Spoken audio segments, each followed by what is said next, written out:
नमस्कार बच्चों, आपके अपने YouTube चैनल संस्कृत ज्ञानधारा में आपका स्वागत है। आज हम किरातार्जुनीयम का सर्ग के अनुसार किस सर्ग में किसका वर्णन है ये देखेंगे। पहले हम किरातार्जुनीयम के बारे में सामान्य कथानक को देखते हैं। किरातार्जुनीयम महाकाव्य है। कौन सी विधा है? महाकाव्य है। कथानक कहाँ से? महाभारत के वन पर्व से लिया गया है। तो ये ध्यान रखना है, कथानक कहाँ से लिया गया? महाभारत के वन पर्व से। धूत क्रीड़ा में पराजित होकर युधिष्ठिर, धूत क्रीड़ा जुए में पराजित होकर युधिष्ठिर अपने भाइयों एवं द्रौपदी के साथ द्वैत वन में निवास करते हैं।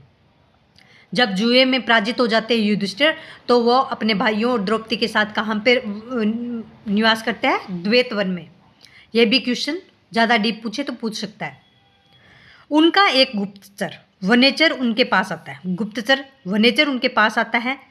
दुर्योधन के सुव्यवस्थित शासन का वर्णन करता है कि दुर्योधन का सुव्यवस्थित शासन का वर्णन करता है कि दुर्योधन ऐसा अपना शासन चला रहा है। तो कौन करता है? ये वनेचर करता है। इस पर भीम और द्रौपदी युधिष्ठिर को युद्ध करने के लिए प्रेरित करते हैं। तो इस पर कौन करता है? भीम और द्रौपदी दोनों क्या कहते हैं? युधिष्ठिर को कि युद्ध करने के लिए प्रेरित उत्साहित करते हैं। किंतु धर्मराज, युधिष्ठिर का दूसरा नाम क्या है? धर्मराज, प्रतिज्ञा भंग कर युद्ध छेड़ने की बात स्वीकार नहीं करते हैं कि उनकी जो प्रतिज्ञा ली है वो भंग करके युद्ध छेड़ने की बात स्वीकार नहीं करते हैं युधिष्ठिर जी।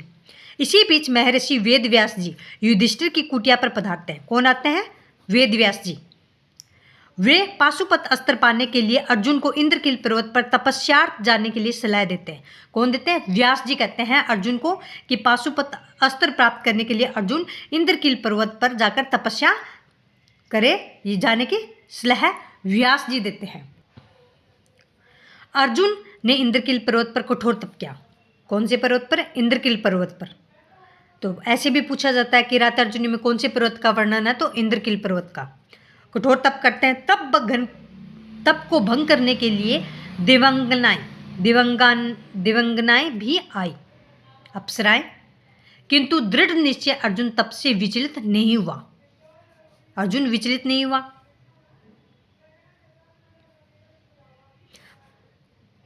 फलत इंद्र सोम अर्जुन के आश्रम में पधारते हैं। उन्होंने अर्जुन के मनोरथ को सिद्धि के लिए शिव की आराधना का उपदेश दिया।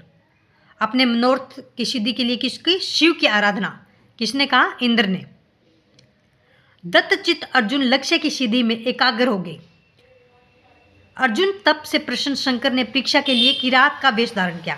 अर्जुन की तप से शिव जी प्रसन्न हो जाते हैं। उन्होंने किसका रूप लिया? किरात। एक शुकर मारने के लिए अर्जुन की ओर बढ़ रहा था। एक शुअर है ना, वो मारने के लिए अर्जुन की ओर बढ़ रहा था। अर्जुन ने शुकर को अपने बाण का लक्ष्य बनाया। अर्जुन ने शुकर को अपने बाण का लक्ष्य बनाया। उसी समय किरात ने भी निशाना साधकर शुअर पर बाण प्रहार कर दिया। उसी समय किरात वेशधारी शिव ने भी शुअर पर बाण का प्रहार कर दिया। अर्जुन का बाण शुकर का काम तमाम कर धरातल पर प्रवेश कर गया। मारकर अर्जुन का बाण है ना, वो धरातल में प्रवेश कर गया। बचे हुए बाण के लिए अर्जुन और किरात में कलह प्रारंभ हुई। कभी धनंजय प्रबल पड़ते तो कभी किरात का पलड़ा भारी पड़ता। अंततः दोनों बाहु युद्ध पर उतर गए।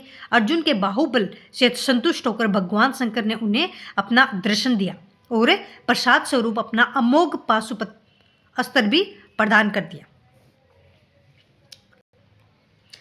किरातार्जुनीयम की सर्ग अनुसार संक्षिप्त कथा को देखते हैं। कौन से सर्ग में क्या है? तो प्रथम सर्ग में क्या लिखा है? दूत वनेचर का आकर युधिष्ठिर से मिलना। दूत वनेचर आकर युधिष्ठिर से मिलते हैं और दुर्योधन के शासन प्रबंध का वर्णन करते हैं तथा युधिष्ठिर को द्रौपदी का कौरव के प्रति कर्तव्य विषयक संवाद होता है। सर्ग 2 में क्या कहता है? युधिष्ठिर भीम का संवाद होता है। व्यास का आगमन होता है। सर्ग 3 में होता है युधिष्ठिर व्यास संवाद। युधिष्ठिर और व्यास का संवाद होता है। व्यास का अर्जुन को पाशुपत अस्त्र की प्राप्ति के लिए हिमालय पर जाने का आदेश। व्यास अर्जुन को पाशुपत अस्त्र की प्राप्ति के लिए हिमालय पर जाने का क्या देते हैं? उपदेश देते हैं और अर्जुन प्रस्थान कर जाता है। चौथे सर्ग में क्या है? सर्द का वर्णन है। 5वें में हिमालय का वर्णन है। छठे सर्ग में हिमालय पर अर्जुन की तपस्या, तप विघ्नार्थ इंद्र की अप्सराओं को भेजना। तप को विघ्न करने के लिए अर्जुन ने अप्सराओं को भेजते हैं, मगर दत्तचित्त अर्जुन भी टस से मस नहीं होते, अपने उसमें तप में लगे रहते हैं। सर्ग 7वें में है गंधर्वों और अप्सराओं के विलासों का वर्णन। गंधर्वों और अप्सराओं के विलासों का वर्णन 7वें सर्ग में है। 8वें सर्ग में है गंधर्वों और अप्सराओं के उद्यान क्रीड़ा और जल क्रीड़ा का वर्णन है। 9वें सर्ग में सायंकाल और चंद्रोदय का वर्णन है। भी शाम हो रही है, चंद्रोदय हो रहा है। सूर्त वर्णन तथा प्रभात का वर्णन है। 10वें सर्ग में वर्ष आदि का वर्णन है। अप्सराओं की चेष्टा वर्णन और उनका प्रयत्न वैफल्य है। 11वें सर्ग में मुनि रूप में इंद्र का आगमन, इंद्र अर्जुन संवाद है। इंद्र का पाशुपत अस्त्र प्राप्त्यार्थ अर्जुन को शिव आराधना का उपदेश। भी मुनि के रूप में इंद्र का आगमन होता है और इंद्र अर्जुन का संवाद होता है, आपस में बात करते हैं और इंद्र ने कहा कि पाशुपत अस्त्र प्राप्त करने के लिए आप शिव जी की आराधना करो। 12वें सर्ग में है अर्जुन की तपस्या, शुक्र रूप में मूक दानव का अर्जुन वदार्थ आगमन, किरात विस्तार शिव का आगमन। 13वें सर्ग में है शुक्र रूपधारी मूक दानव पर शिव और अर्जुन के बाणों का प्रहार। वराह मृत्यु, बाण के विषय में शिव के अनुचर और अर्जुन के बाणों का प्रहार। वराह की मृत्यु, बाणों के विषय में शिव के अनुचर और अर्जुन के में विवाद। 14वें सर्ग में है सेना सहित शिव का आगमन और शिव जी की सेनापति कौन था? स्कंद। सेना के साथ अर्जुन का युद्ध। 15वें सर्ग में चित्र युद्ध। 16वें सर्ग में शिव और अर्जुन के अस्त्र युद्ध। 17वें सर्ग में है सेना के साथ अर्जुन का युद्ध और शिव और अर्जुन का युद्ध। 18वें सर्ग में है शिव और अर्जुन की 18वें सर्ग में है शिव और अर्जुन का बाहु युद्ध। शिव का वास्तविक रूप में प्रकट होना, इंद्र आदि का आगमन, अर्जुन के पाशुपत अस्त्र की प्राप्ति, इंद्र आदि को अर्जुन के विविध अस्त्र देना, सफल मनोरथ अर्जुन का युधिष्ठिर के समीप पहुंचना। और यहाँ पे किरातार्जुनीयम समाप्त होता है। हमने एक एक सर्ग को देखा है। 18 सर्ग में क्या, किस सर्ग में किसका वर्णन है, ये अपने शॉर्ट्स एंड स्टिक रूप से देखा है। आई होप आपको ये वीडियो अच्छा लगे। Please like and subscribe this channel.